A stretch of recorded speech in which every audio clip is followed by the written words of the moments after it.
নন্দীগ্রামে প্রায় 11,000 সামথিং একটা ভোটার লিস্ট থেকে নাম বাদ গেছে। ভবানীপুর কেন্দ্রে যেটা প্রায় 46,000-এর কাছাকাছি। ভবানীপুর কেন্দ্র কিন্তু হাড্ডাহাড্ডি লড়াই নয়, একেবারে ইঞ্চিতে ইঞ্চিতে লড়াই হবে। নমস্কার, শুরু করছি অ্যাকশন রিয়াকশানে। এবং এই অ্যাকশন রিয়াকশানে আপনারা জানেন যে রাজ্য রাজনীতির বিভিন্ন অংশ নিয়েই আমরা মূলত আলোচনা করি। সার্বিকভাবে 2026-এর বিধানসভা নির্বাচন কোন পথে এগোচ্ছে এবং রাজ্যের 294টি আসনে কোথায় কে প্রার্থী হচ্ছে, কে কাকে পেছন থেকে টান মারছে, এই যাবতীয় বিষয় নিয়ে আলোচনা করব। তবে আজকের যে আলোচনা অত্যন্ত গুরুত্বপূর্ণ, তার কারণ আজকের আলোচনায় যে কেন্দ্রকে নিয়ে আলোচনা করব সেই কেন্দ্রটা অবশ্যই 294টার মধ্যে নজর কাড়া দুটো কেন্দ্র রয়েছে, যেটা অবশ্যই ভবানীপুর এবং নন্দীগ্রাম। এই দুটো কেন্দ্র নজর থাকে কারণ একদিকে রাজ্যের বিরোধী দলনেতা শুভেন্দু অধিকারীর গড় বলে পরিচিত নন্দীগ্রাম, এবং দ্বিতীয়টা অবশ্যই বলার অপেক্ষা রাখে না, রাজ্যের মুখ্যমন্ত্রী তৃণমূল সুপ্রিমো মমতা বন্দ্যোপাধ্যায়ের গড় ভবানীপুর কেন্দ্র। এবং এই দুটো বিষয় নিয়েই আজকে আলোচনা করব।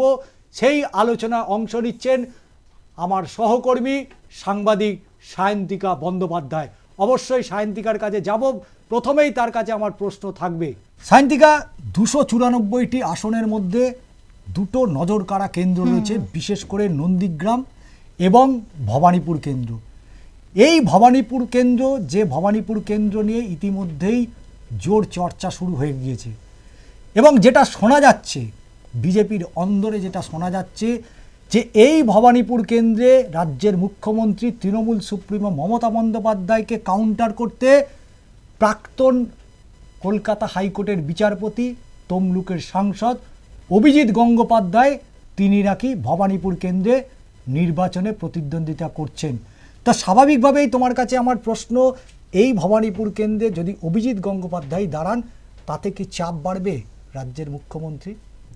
দেখো, নিঃসন্দেহে একটা বিষয় কিন্তু বলতেই হচ্ছে যে যদি ভবানীপুর কেন্দ্রে আমরা মুখ্যমন্ত্রী মমতা বন্দ্যোপাধ্যায়ের বিরুদ্ধে অভিজিৎ গঙ্গোপাধ্যায়কে দেখি, তাহলে এই নির্বাচন যে একদম আরও টানটান হয়ে যাবে এবং রাজনৈতিক উত্তাপ যে আরও বাড়বে তা কিন্তু বলাই বাহুল্য। কারণ আমরা দেখেছি যে যখন বিচারপতির আসনে যখন ছিলেন অভিজিৎ গঙ্গোপাধ্যায়, তখন তিনি একের পর এক রায় যেরকমভাবে দিয়েছেন, মুখ্যমন্ত্রী মমতা বন্দ্যোপাধ্যায় বা সরকারের সঙ্গে তিনি কিন্তু একটা মারাত্মক রকম সংঘাতে তিনি জড়িয়ে পড়েছিলেন। এবং তার যে সমস্ত বক্তব্য ছিল যে ঢাকি সমেত একদম বিসর্জন দিয়ে দেবো, বা তিনি এই নিয়োগ দুর্নীতি সংক্রান্ত বিষয়গুলোতে তিনি যে সমস্ত রায় দিয়েছিলেন, এবং তার এই রায় বা তার এই যে বিচার প্রক্রিয়া, তার জন্যই কিন্তু রাজ্যের হেভিওয়েট মন্ত্রী থেকে শুরু করে বিধায়ক একদম তারা কিন্তু জেল দর্শন করেছিলেন, সংশোধনাগার দর্শন তাদেরকে করতে হয়েছিল।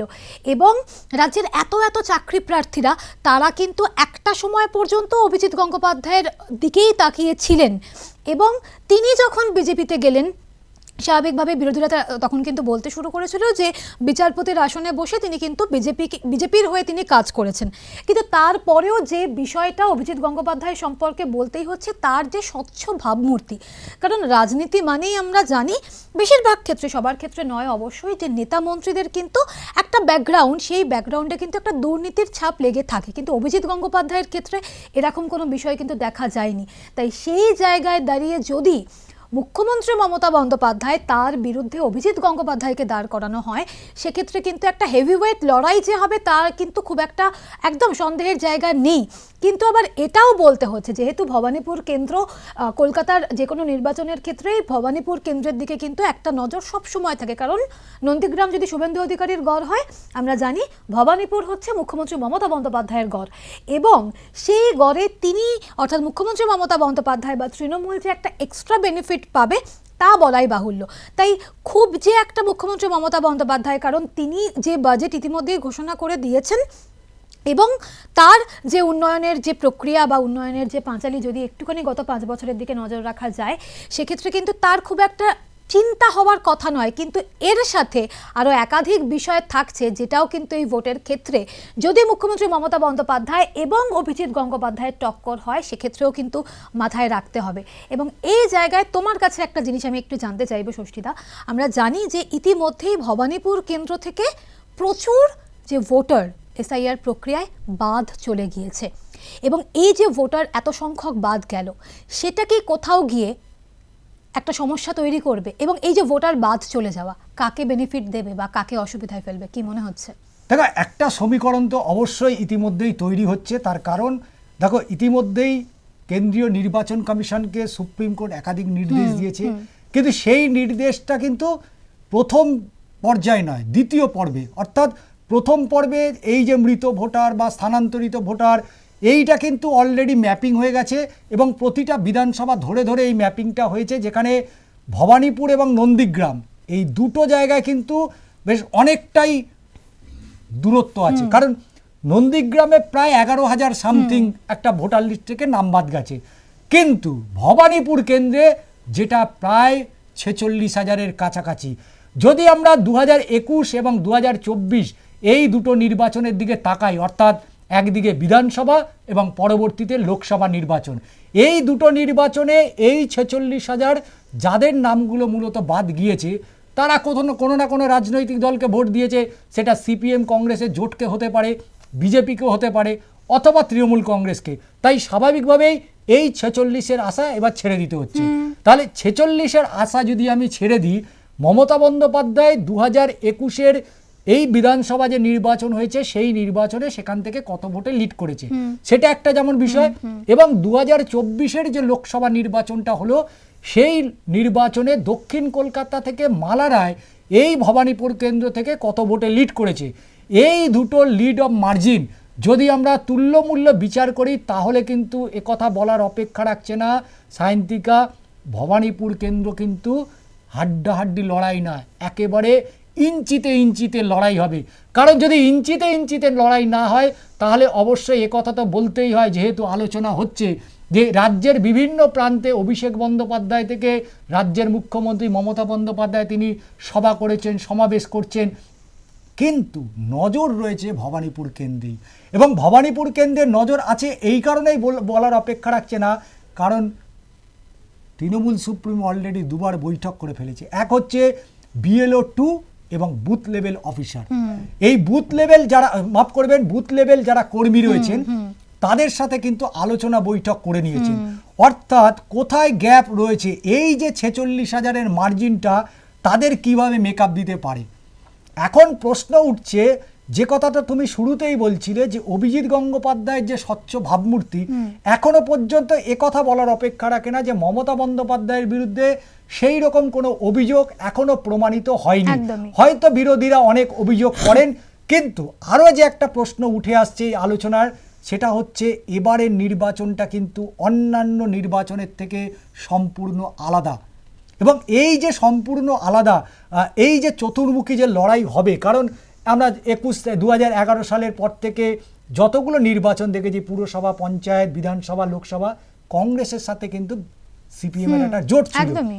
এক্ষেত্রে তোমার কাছে আমার একটা প্রশ্ন অবশ্যই আসে, যদি এই যে চতুর্মুখী লড়াইটা হয়, একদিকে অভিজিৎ গঙ্গোপাধ্যায়, একদিকে মমতা বন্দ্যোপাধ্যায়, তারপরে কংগ্রেস এবং সিপিএম, এই যে চতুর্মুখী লড়াই, সেই চতুর্মুখী লড়াই থেকে কতটা এগিয়ে থাকতে পারবেন রাজ্যের মুখ্যমন্ত্রী নিজেকে? দেখো, প্রথমেই আবারও সেই বলতে হবে যে ভবানীপুর কেন্দ্রে এত সংখ্যক ভোটার কিন্তু ইতিমধ্যেই বাদ চলে গিয়েছেন, এবং আগামী 28শে ফেব্রুয়ারি যখন সেই ভোটার তালিকা বেরোবে তখন কিন্তু চিত্রটা আরও স্পষ্ট হবে। কিন্তু যে যারাই দাঁড়ান না কেন ভবানীপুর কেন্দ্র থেকে, একটা বিষয় তারা কিন্তু এখন থেকেই প্রায় একটা প্রস্তুতি নিয়ে ফেলেছেন যে 46,000 মানুষ কিন্তু নেই। সেই জায়গায় দাঁড়িয়ে আবারও বলতে হচ্ছে, আমরা জানি ভবানীপুর কেন্দ্র মানে মুখ্যমন্ত্রী মমতা বন্দ্যোপাধ্যায়ের গড়, এবং সেখানে বিরোধীরা খুব একটা কিন্তু মাথাচাড়া দিতে পারে না। এবং এই জায়গায় দাঁড়িয়ে এই যে একটা ভোট কাটাকাটির বিষয় তো সবসময় থাকে, এবং এই মুহূর্তে সিপিএম এবং কংগ্রেস তারা একা একা লড়বে। অন্যদিকে প্রথমে যদি আসা যায় বিজেপির কথা, আমরা জানি এই মুহূর্তে বিজেপি হচ্ছে রাজ্যের প্রধান বিরোধী দল, এবং তাদেরও একটা সুপ্ত ইচ্ছে, একটা বাসনা যে সরকারে আসবে, সরকার দখল করবে।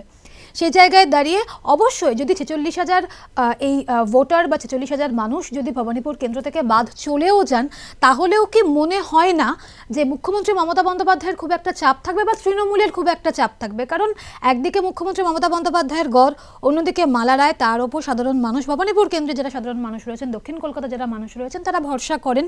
এবং বিভিন্ন সময় খবর করতে গিয়ে বা যেরকমভাবে সাধারণ মানুষের সঙ্গে আলাপচারিতায় কিন্তু একটা বিষয় স্পষ্ট হয়েছে যে ভবানীপুর কেন্দ্রে যেরকমভাবে যা কাজ হয়েছে সরকার বা তৃণমূল বা সাধারণ স্তরে যা কাজ হয়েছে, খুব একটা অভিযোগের জায়গা কিন্তু নেই।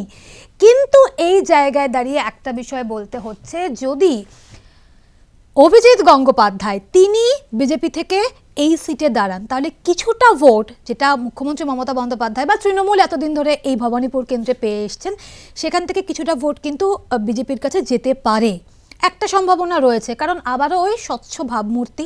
কারণ এখন একটা কথা একদম অস্বীকার করার জায়গা নেই, বা আমাদের পক্ষ থেকে যেটা বলার, যে সাধারণ মানুষের কথা তো আমরা তুলে ধরছি, সাধারণ মানুষ কিন্তু বলছেন তারা যেটা দেখেছেন যে বিভিন্ন রকমের দুর্নীতির অভিযোগ উঠেছে সরকারের বিরুদ্ধে, সেই জায়গায় অনেকেই বলছেন। আমরা দেখেছিলাম 2011 সালে যেটা হয়েছিল, যে বদলা নয় বদল চাই যে স্লোগান হয়েছিল, এবারও মানুষজন আবারও সেই একই কথা বলছেন যে এবার যদি একটু বদল হয় তাহলে সেই জায়গায় কিছুটা ভোট অভিজিৎ গঙ্গোপাধ্যায় পেতে পারেন। এবং এই যে সিপিএম এবং কংগ্রেস আলাদা আলাদাভাবে লড়বেন, দেখো একটা কথা বলতেই হচ্ছে, এই মুহূর্তে রাজ্য রাজনীতিতে সিপিএম বা বামেরা কার্যত ফসিলসে পরিণত হয়েছে।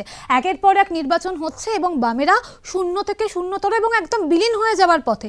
সেখান থেকে ফিরে আসা বা ফিনিক্স হয়ে ফিরে আসা, এই ধরনের কথাগুলো শুনতে ভালো লাগে, কিন্তু ভবানীপুর কেন্দ্র থেকে 2 বা 3-এ থাকাটা সিপিএমের জন্য কিন্তু খুব একটা কষ্টসাধ্য লড়াই এবং অবাস্তব বললেও খুব একটা কিন্তু ভুল বলা হবে না।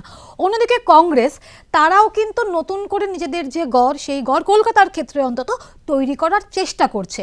কিন্তু সিপিএম এবং কংগ্রেসের এই যে জোটটা হচ্ছে না, এটা কিন্তু আদতে বেনিফিট দেবে তৃণমূলকেই।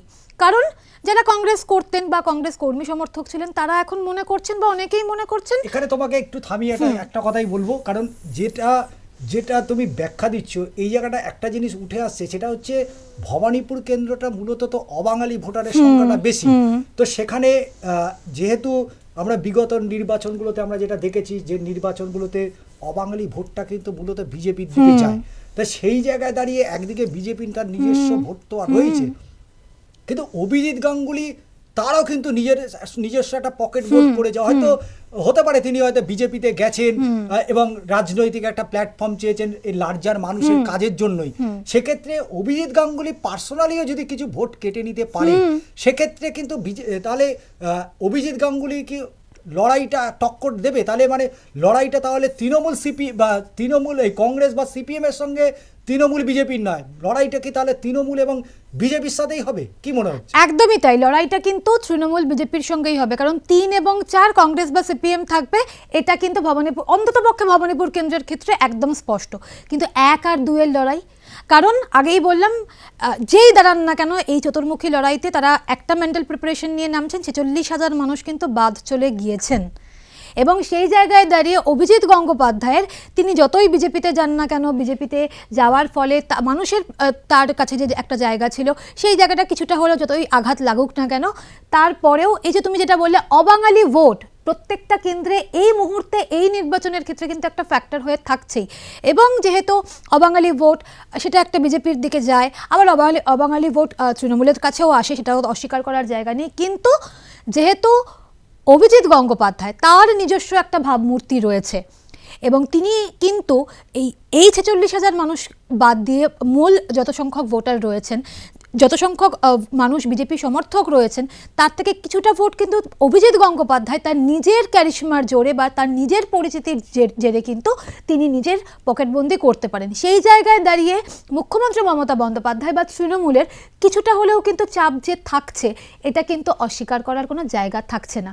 এবং এই প্রসঙ্গে তোমার কাছে একটা জিনিস আমি একটু জানতে চাইবো, যে আমরা দেখছি যে ইদানিং রাজ্য রাজনীতির একটু তত্ত্বতল্লাশ করলে দেখা যায় যে অভিজিৎ গঙ্গোপাধ্যায় তিনি যেন কোথাও গিয়ে বিজেপিতে থেকেও একটু বেসুরো। একের পর এক তিনি যা মন্তব্য করছেন, কোথাও গিয়ে যেন বিজেপির যা বক্তব্যের যে লাইন, সেই লাইন থেকে হয়তো একটু এদিক ওদিক হচ্ছে। এই জিনিসটা নির্বাচনের আগে ঠিক কেন না? আমরা এটা বলছি না যে অভিজিৎ গঙ্গোপাধ্যায় দল বদল করছেন, অভিজিৎ গঙ্গোপাধ্যায় বিজেপিতেই থাকছেন এবং এখনো পর্যন্ত যেরকমটা আমরা জানতে পারছি আজকের আলোচনার যে বিষয় যেটা নিয়ে আপনাদের সাথে কথা হচ্ছে যে অভিজিৎ গঙ্গোপাধ্যায় ভবানীপুর থেকে বিজেপির ক্যান্ডিডেট হতে চলেছেন, হতে পারেন। কিন্তু এই যে তার এই বক্তব্যগুলো হঠাৎ করে এটা কেন? তাহলে তিনি কি যে আশা নিয়ে তিনি বিজেপিতে গিয়েছিলেন, কোথাও গিয়ে কি সেই আশা একটু হলেও ধাক্কা খেয়েছে, আশাহত হয়েছেন? মনের ক্ষোভ থেকে তিনি এই ধরনের কথাগুলো বলছেন, কি মনে হচ্ছে? দেখো, এটা হতেই পারে, তার কারণ তিনি তো একেবারে জীবনের শুরু থেকেই তো আইনজীবী পেশাটাকে বেছে নেননি। তিনি WBCS অফিসার ছিলেন এবং সেখানে কোথাও তিনি দুর্নীতির গন্ধ পেয়েছিলেন, সেখান থেকে তিনি চাকরি ছেড়ে দিলেন এবং তারপরে আইন নিয়ে পড়াশোনা, সেখানেও তার সাথে মাঝে মধ্যে শিক্ষকদের একটু খুঁটিনাটি হতো, কারণ তিনি স্বচ্ছতাটাকেই বেশি প্রাধান্য দিয়েছেন। এবং কলকাতা হাইকোর্টে টানা 4 বছর থাকাকালীন তার যে একের পর এক রায়, অবশ্যই বলা যেতে পারে যে শিক্ষকদের কাছে বা মানুষের কাছে অভিজিৎ গঙ্গোপাধ্যায় একটা কিন্তু ল্যান্ডমার্ক মতো। যদিও অভিজিৎ গঙ্গোপাধ্যায় পরবর্তীতে তার যে নির্দেশ, সেই নির্দেশগুলো সুপ্রিম কোর্টে গেছে, সুপ্রিম কোর্ট থেকে আবার সেই নির্দেশ কিছু কিছু কলকাতা হাইকোর্টে চলে এসছে, কিন্তু অধিকাংশ ক্ষেত্রেই অভিজিৎ গঙ্গোপাধ্যায় না থাকলে, এটা আমার বক্তব্য বা আমাদের বক্তব্য নয়, বৃহত্তর মানুষের এটা বক্তব্য, যদি অভিজিৎ গঙ্গোপাধ্যায় সেদিনকে এই দুর্নীতি নিয়ে সরব না হতেন, তাহলে পার্থ চট্টোপাধ্যায় জেলে যেতেন না, মানিক ভট্টাচার্য জেলে যেতেন না, অর্পিতা মুখোপাধ্যায়ের বাড়িতে যে 50 কোটি টাকা ছিল সেটাও মানুষ জানতে পারতেন না। এবং শুধু তাই নয়, অনেক বিধায়ক, অনেক নেতা রয়েছেন, তারা যে এই দুর্নীতির সাথে যুক্ত সেটাও কিন্তু বাংলার মানুষ জানতে না। তাই স্বাভাবিকভাবেই অভিজিৎ গঙ্গোপাধ্যায় এই লড়াইয়ের ময়দানে থাকুক, এটা কিন্তু বৃহত্তর মানুষ চাইছেন। তবে লড়াই হোক রাজনৈতিকভাবে, ব্যক্তিগত কোনো লড়াইয়ে আমরা একেবারে বিশ্বাসী নয়। রাজনীতির ময়দানে প্রত্যেকের লড়াইয়ের অধিকার রয়েছে, সংবিধান প্রত্যেকের সেই অধিকার তাদেরকে দিয়েছে। তবে শেষ করার আগে লাস্ট একটা প্রশ্ন, যদি অভিজিৎ গঙ্গোপাধ্যায় এ রাজ্যের মুখ্যমন্ত্রীর পদপ্রার্থী হয় তাহলে কেরকম হয়? এটা একটা বড় প্রশ্ন এবং আমরা জানি যে শুভেন্দু অধিকারী তিনি নন্দীগ্রাম থেকে তিনি হয়তো প্রার্থী হতে চলেছেন, কিন্তু আমরা জানি যে বরাবরই যেটা দেখেছি যে মুখ্যমন্ত্রী মমতা বন্দ্যোপাধ্যায়ের বিরুদ্ধে যখনই শুভেন্দু অধিকারী লড়ার কথা বলেছেন এবং তিনি রাজ্যের বিরোধী দলনেতা, এবং সেই জায়গায় দাঁড়িয়ে তিনি মুখ্যমন্ত্রীর মুখ পদপ্রার্থী হতে পারেন, হতে চলেছেন। কিন্তু রাজনীতি তো এমন একটা জায়গা যেখানে ঘুঁটি বদল হতে, যে কোনো সমীকরণ বদল হতে একটা সেকেন্ডও লাগে না। এবং শুভেন্দু অধিকারী তার বিরুদ্ধে বিভিন্ন রকমের অভিযোগ রয়েছে, বিভিন্ন রকমের অভিযোগ সামনে আসে, কিন্তু অভিজিৎ গঙ্গোপাধ্যায় এমন একজন মানুষ যার বিরুদ্ধে সত্যি কথাই একদম নিরপেক্ষতার জায়গায় দাঁড়িয়ে বলতেই হচ্ছে, তার বিরুদ্ধে দুর্নীতির অভিযোগ বা অস্বচ্ছতার অভিযোগ কিন্তু সামনে আসেনি। একাধিক বিষয় নিয়ে তার বিরুদ্ধে কথা হয়েছে, কিন্তু তিনি কোনো দুর্নীতির সঙ্গে যুক্ত, তার খাটের নিচে টাকা রয়েছে, তার বাথরুম ভর্তি টাকা রয়েছে, তার বান্ধবী সংক্রান্ত কোনো বিষয় সেটা নিয়ে কিন্তু কখনো কোনো কথা হয়নি। তার বিজেপিতে যাওয়া নিয়ে কথা হয়েছে। সেই জায়গায় দাঁড়িয়ে যদি আচমকা দেখতে পাওয়া যায় যে অভিজিৎ গঙ্গোপাধ্যায় তিনি মুখ্যমন্ত্রী মমতা বন্দ্যোপাধ্যায়ের বিরুদ্ধে একদম খোদ তা মুখ্যমন্ত্রী মমতা বন্দ্যোপাধ্যায়ের গড় ভবানীপুর থেকে দাঁড়িয়ে মুখ্যমন্ত্রীর পদপ্রার্থী হচ্ছেন, মুখ্যমন্ত্রীর মুখ হয়ে উঠছেন বিজেপির তরফ থেকে, নিঃসন্দেহে রাজ্য রাজনীতির একটা তোলপাড় করে দেওয়া খবর এবং 2026-এর নির্বাচন যে একদম ভবানীপুর কেন্দ্রমুখী হয়ে যাবে, সমস্ত খবর, সমস্ত নজর, সমস্ত ক্যামেরার ফোকাস যে ওই ভবানীপুর কেন্দ্রের দিকেই থাকবে, কারণ হাড্ডাহাড্ডি লড়াই তো নিঃসন্দেহে হবেই এই কেন্দ্রে, তা নিয়ে কোনো সন্দেহ নেই।